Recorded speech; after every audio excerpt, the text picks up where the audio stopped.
En mars 2024, l'Assemblée nationale a voté une loi modificative et complétive de notre loi portant code électoral.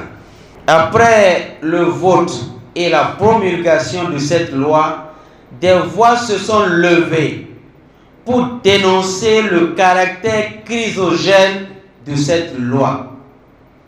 Le Parti Les Démocrates a dénoncé la constitution des dossiers avec des pièces exclusives telles que le quitus fiscal dont la délivrance est souvent sélective. Nous avons dénoncé également l'élaboration de la liste électorale de façon opaque. Nous avons dénoncé les parrainages qui a été conçu à la mesure de notre parti, le Parti Les Démocrates. Nous avons dénoncé la fixation du seuil des circonscriptions électorales placées à 20% dans chacune des 24 circonscriptions électorales. Nous avons dénoncé suffisamment ces mesures chrysogènes contenues dans notre code électoral et d'autres voix telles que le clergé, la société civile, les autorités religieuses, tous sont sortis pour dire non à ce code.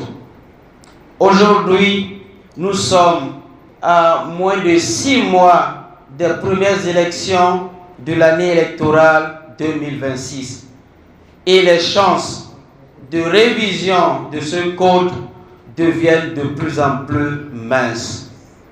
C'est pourquoi nous devons nous préparer à affronter les élections générales de 2026, quelles que soient les conditions du code électoral.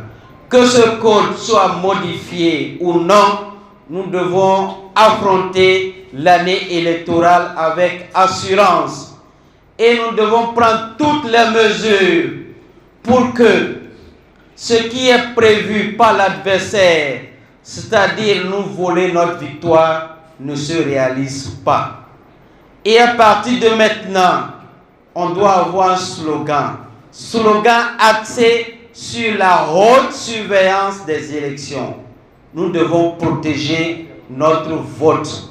Et c'est pourquoi ce jour-là, le jour du destin, qui est le jour du vote, quand on va voter, je vote et je reste.